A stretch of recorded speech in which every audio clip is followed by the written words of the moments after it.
Good morning, everybody. Welcome back to Aces53 with Ed Parcaut and myself, where we get on here on Tuesdays and Thursdays at noon Central, 10 o'clock Ed's time. And we kind of talk about what we experienced at sales, kind of getting back to the basics and just different things that come up over the different episodes. So, Ed, how are you doing today? I'm doing good. You sound so enthused today. I am. I had coffee. Today we are talking Aces53. Come on, get some fire in that belly. I need more coffee, man. I'm just telling you. Go to bed earlier. Yeah. Damn it. Well, that's the whole problem. Yeah. Stop staying out late. You're not a youngster anymore. Don't fall asleep till midnight. So, and I don't know if that's my side or your side, but we're having one of us going slow. Yep. All right. So we talked about this last week. We figured out what our issues are. It's our uploads, and mine's going to get fixed because I'm going with a totally different company in July. Right. Mine, I went with the only company I can, which I'm getting a hell of a good up or download. Let's see what they're at for the upload, though. Yeah, but it doesn't matter. If you do that, you're going to, who cares right now? Yeah. So anyway, what we thought we'd talk about this week is because there's going to be an event later this week with Chris Voss. So is there? What's this event this week coming up with Chris Voss? He's got a Zoom that the Greater Property Group is doing. They bring on different speakers. I've spoke at their event. Joe Ingram spoke. They had Brad Lee on, Robert Kiyosaki. But this week, it's going to be Chris Voss. And for those of you who don't know who he was a former FBI interrogator. He led the international kidnapping unit where they had to talk to the people who, took the people's hostages, kidnapped them. And he wrote a really good book called Never Split the Difference. And have you read that one, Ed?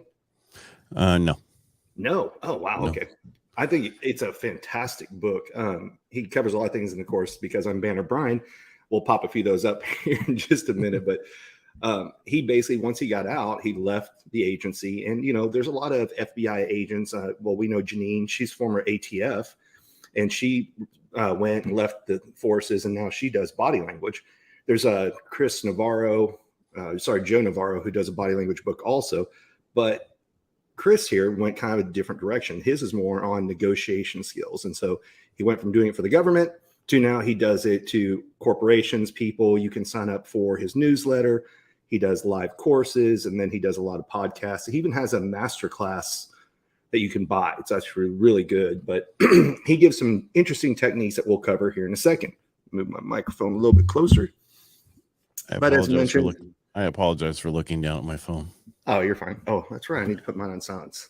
Good reminder. Well, the reason is because I'm doing live radio this week and I'm having issues. I need it fixed. I'm trying to put it in. The guy's like, when do you need that by? Well, before 5 p.m. today when I go live.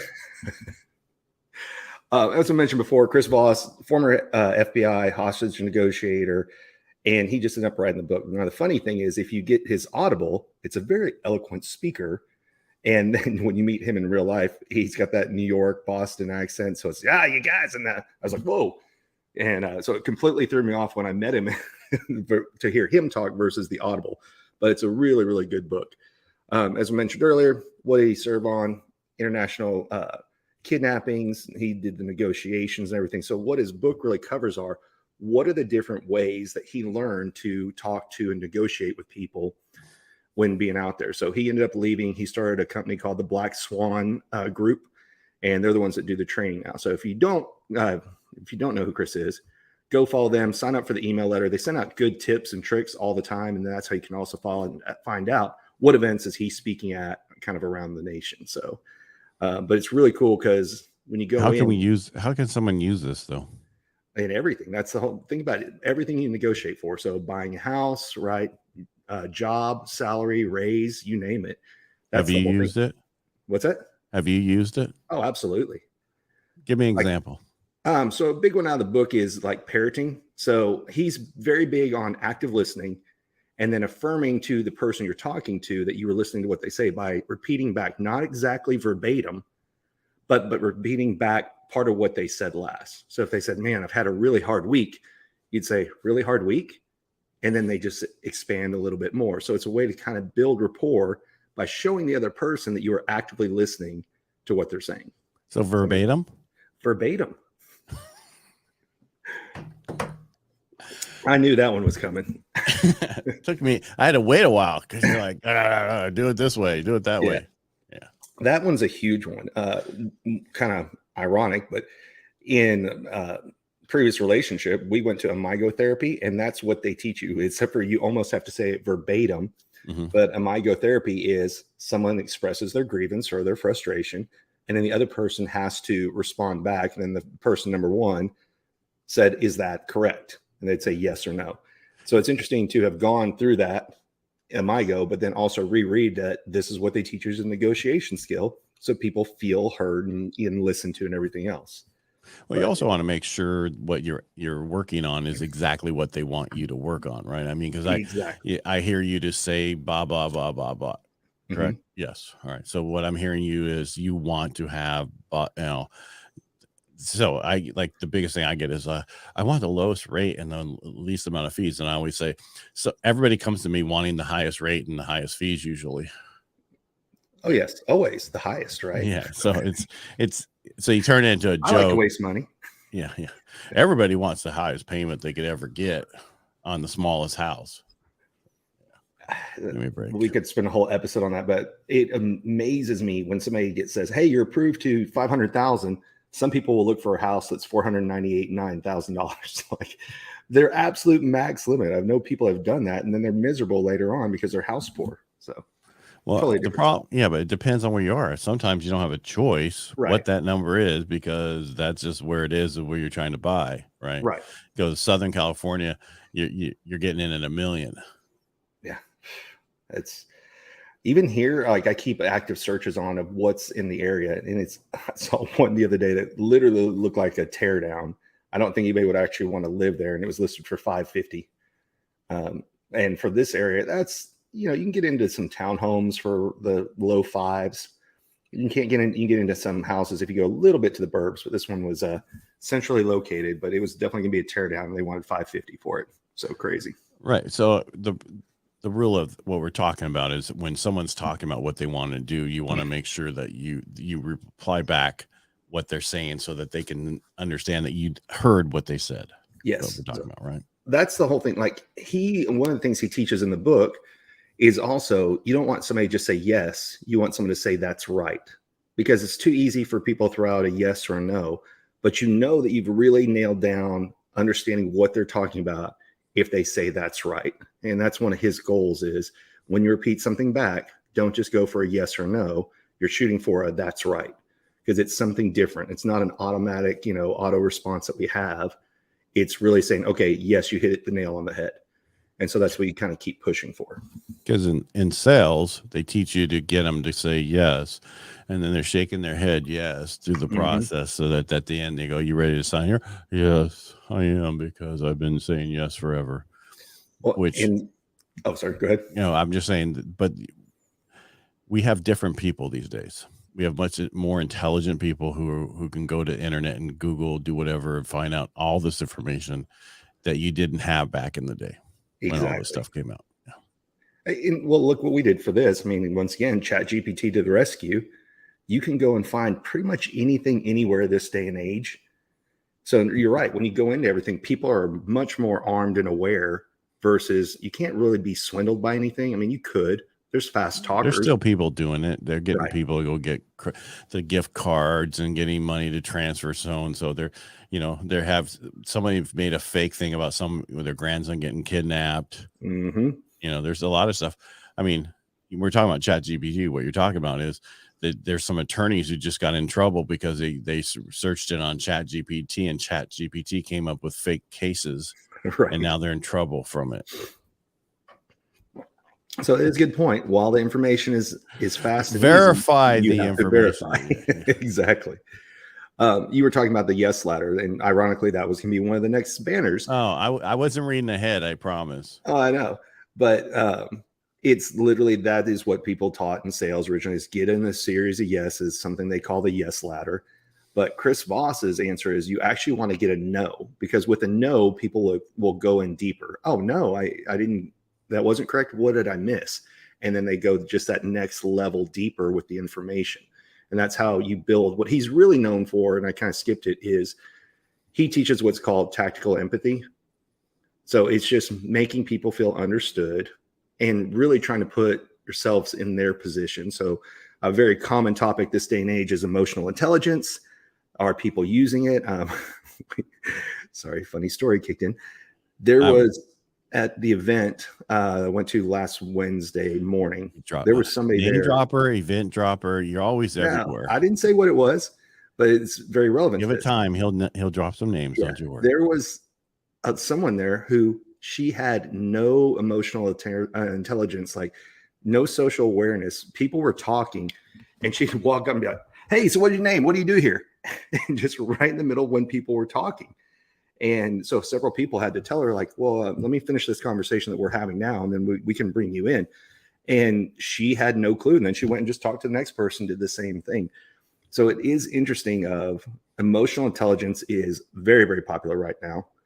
Right. And that's where people are paying a lot more attention to is it's not necessarily the product, but it's the person who's helping like push the product or sell the product, whatever you want to call it, that's more important. And then with all these jobs where automation can replace things, if you have negotiation skills, if you have sales skills, you'll always be valuable. Always be valuable. That's part of the reason why you and I started the podcast is what will never go away is sales. Mm-hmm. Because as things become more and more commoditized, meaning you can go to several different people to get the same thing. Is that what commoditized means? Yes. Okay, just checking. I was making sure that's what that meant. Yes. So then what's going to be the difference is the person. But back up a second.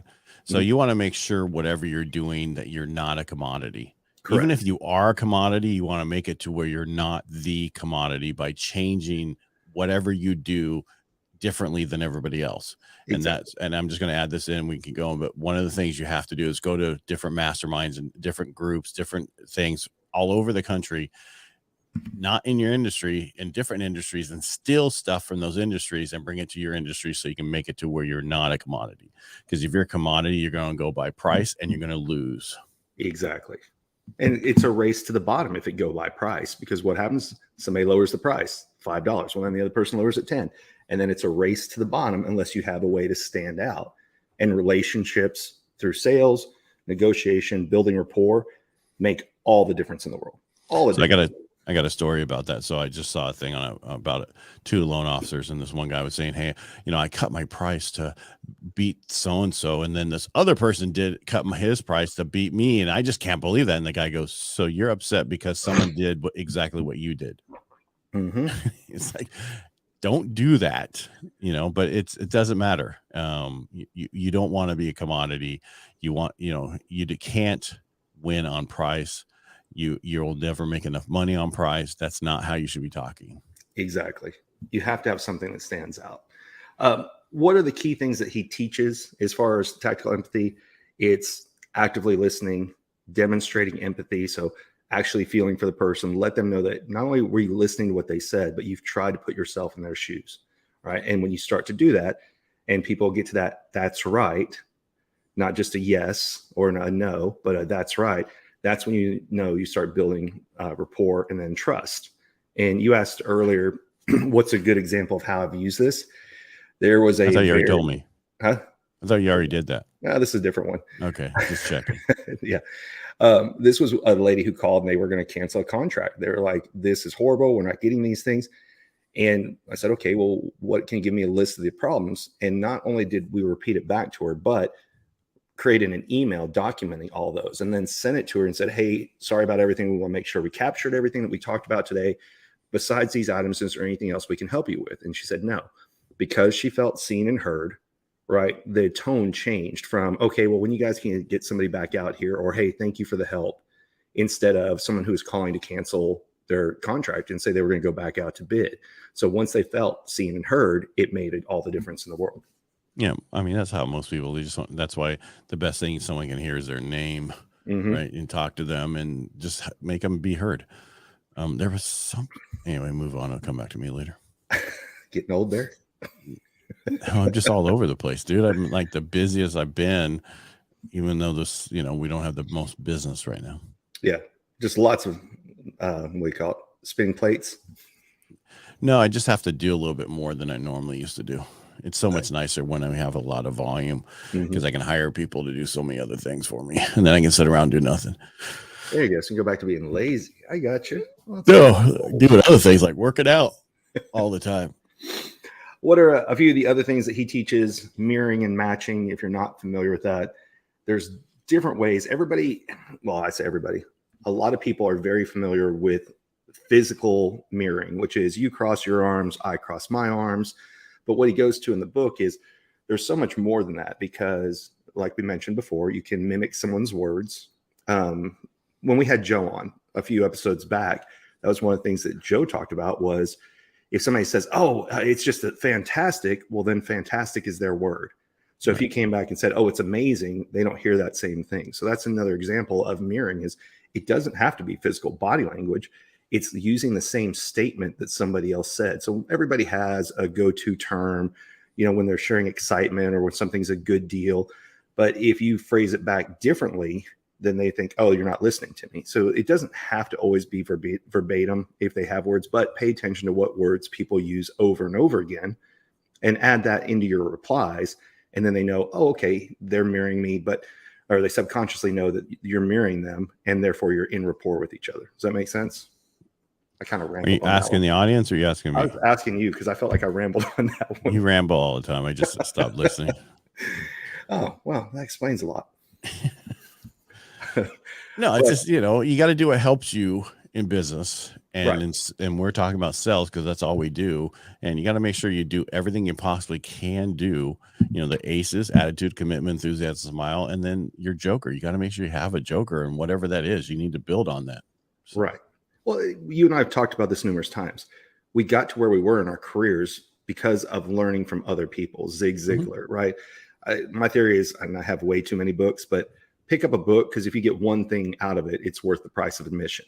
And even I know people who they'll buy a book, and once they find that one nugget, that book goes to the shelf because they're like, okay, I don't need to finish the rest of the book. I found that thing of value, and so I've moved on and away from it. And that's how I am at masterminds and seminars is I have to get one thing from there. Yes. That's all I care about. I just need one thing, whatever that is. Because I can't, most people will not implement if you have more than one thing. But if you take one thing back and you implement it, you're going to do better.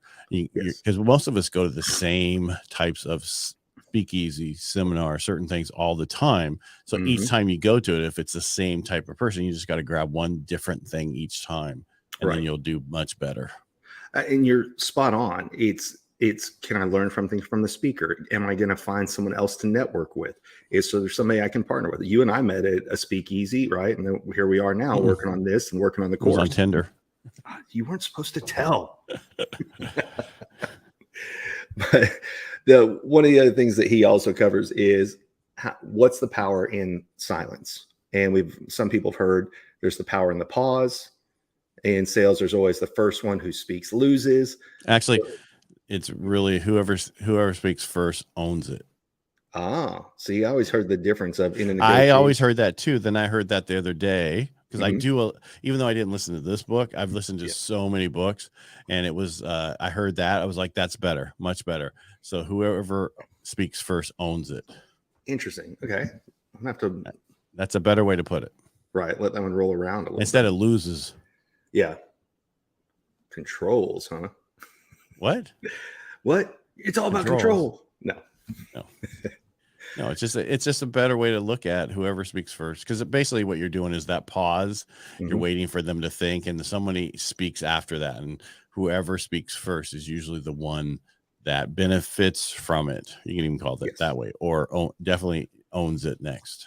Janine gave me an interesting statistic one time, and that is it takes the brain 7 seconds to process something new. So if you're giving people new information that they're not familiar with, it's not something they've just dealt with numerous times, then it takes on average 7 seconds for them to get it. And so that would be a good point of why to use a pause is after you deliver something significant, give them that time to think about it. So it was an interesting statistic she shared. I was just waiting 7 seconds to see if there was anything else. It seems like it's so much longer on here though. Because you were like, oh, you can't. No, it's okay. A pause is fine. Let it be paused. And nobody knows when you're speaking what you're supposed to be doing. Exactly. It's only you who knows. Like I'm doing live radio 5 to 6 every day this week, and it's live, meaning that, you're like, yeah, it's not recorded, it's not edited, it is live. So you mess up all the time. Is that what live means? Yeah, but it's different. Sometimes people think going live is the same as being live. Right. There's one we did, and it was on live TV, and it was interesting because they had to have you have like one AirPod in here, and then you were talking to everybody else in the background. There were 30 seconds to break, 15 seconds to break. It was an interesting thing to know what it's like to be on live TV. But anyhow, going back to what can silence be used for, get other people to share more information, give them time to think about the information you gave them. Are they making the right decision? Or some people out of nervousness, when there's that silence, will start sharing their concerns with you or their questions. So that's where he's kind of talking about with the power of the pause or silence that's in there. And it's important to have those pauses. So like you said, especially if they take some 7 seconds to understand what they just heard. Right. And you shouldn't be in a hurry to get through your stuff, but most of us are. Even leaving messages. How many of us says, "Hi, this is Parcaut," right? You need to slow it down so people can hear you. Don't be in a hurry because my wife years ago was like, you need to slow down. You're saying it too fast. Because we're just trying to get it done. Yes. Get off the phone. Well, it used to be, is it training because voicemails used to only be 30 seconds? Now you can leave extended ones. But I swear growing up when cell phones first came out, you had like 30 seconds max. And then it would beep you off and you have to re-record the whole thing. No, there's a lot of them still that way. Yeah, it should be no more than 16 or 18 seconds, they said. So 16 you don't need any more than that. Say the number up front, do it again. I got you. So for those who have just joined, what were we talking about is we're talking about this week, Chris Voss, because he's going to be on a Zoom later in the week. And so we're talking about the book, Never Split the Difference. I've read it. Ed's going to add it to his reading list. Maybe. It's one of the ones that usually at an event I'll recommend. So I recommend 2 body language books. I recommend his book, and I recommend Man's Search for Meaning by Viktor Frankl. I think those are 4 of my favorite ones to recommend on a pretty regular basis. And you put those in the notes when you make them for after the show. Yeah. Make sure they're in the notes under the show. Thank you. Yes, I'll even put my Amazon link. Oh. Look at that. But you can do it for my book too while you're at it. There you go. It's just a really good book with a lot of unique ideas that even if you've been in sales, it's like everything. Here comes my Batman analogy, right? It's just something else in your utility belt. Give the things in the book a shot. So tactical empathy, let people know that you hear what they're saying. How can you create that? You can do that by repeating back phrases that they've said, things that they've said, and get them to agree that you understood it properly. And there's several other things in the book, like we talked about, mirroring, matching. There's something called setting anchors. We'll come back and talk about that later on this week. Well, we're going to be a Thursday. You can go more in depth on that on Thursday. Yes, that's what I was going to say. We'll dive in deeper and give some examples. This one was put together a little bit fast, so we got. No, it was not. It was put together with love. Just not. Yeah. It's not that we go. It's just each week we come up with different things, and then as we come in here, we go, "What about this instead?" And that's basically what we did. So. Yeah, and it's fun because this one is, like I said, a book I highly recommend to people. But it's what's enough to give you something to be dangerous today. We could spend hours on the book. It's so much good content inside of it. Right. Speaking of. Yes. Is that Zoom open to everybody, or you had to have been invited? They post the guy, David Morrell, put it on his Instagram, so I think it's open to anybody who signs up for it. Why don't you put that in the notes also? Okay. And then what was I going to say? Oh, since we're talking about Tuesdays and Thursdays, we will not be on air next week because of the holiday. So 4th of July week, we're not here because it's 4th of July is on Tuesday, and I'm going to be probably gone on Thursday. Yeah, so no shows on the 4th or the 6th. For the holidays. We will be back after that. You'll get the gift of missing us for a week. Well, give us a week to actually get all these uploaded to the podcast area. Oh, yes. Yeah. I guess I should get me to be able to get it all up to the podcast area. Since you know what to do. So speaking 4th of July, what do you go do? Actually, we're going to be home. You're gonna be home just around the house. Yeah, because I think our kids are coming Sunday because you got Monday's not a holiday, right? And it's Tuesday in the middle of the week, the worst time it could be. What they should do is move 4th of July on Tuesday to a Monday, or you know what I mean? Just like it's celebrated on this date, right? Yeah, but no, we'll be around the house, and our dogs in the last week have learned how to howl. Because people are shooting off fireworks and stuff, and you're hearing fire trucks going everywhere. George just didn't know how to do it. He was like, roar, roar. So I had to show, and then Annabelle's outside. Roar. So I had to show him. It's like this is how you do it, George. Kind of got it down, and then the next night, yeah, that's funny. Poor kid just never was taught how to howl. Huh? Do you have to give them medicine on 4th of July with all the fireworks? Like I know some people give their. Well, this will be the first year we're here. We're usually up in the cabin. Ah, gotcha. Because you can't do fireworks in the supposedly in the trees, right? Where we are, it's majorly no. Even though last year some people were shooting some off. It's like, are you guys idiots? So ironically, because I have a gig in Vegas that week, the 5th through the 7th, but I'm flying out on the 4th. Just so I could be the whole event when it starts on the morning of the 5th. I'm curious to see what the fireworks are going to be like, because I know on New Year's, they'll shut down the strip, right? And people go outside and they do fireworks and everything, but I don't know what's going on in Vegas yet. So I'm going to have to go look that up. Well, you let us know there, sir. I will. I'll take pictures. I'll send you pictures of what you're missing out on in life, Ed. Appreciate it. And I want to thank you for being here. We really appreciate you. If you like what we do here, the best way to support us is just go to our YouTube channel and subscribe. That's Aces53.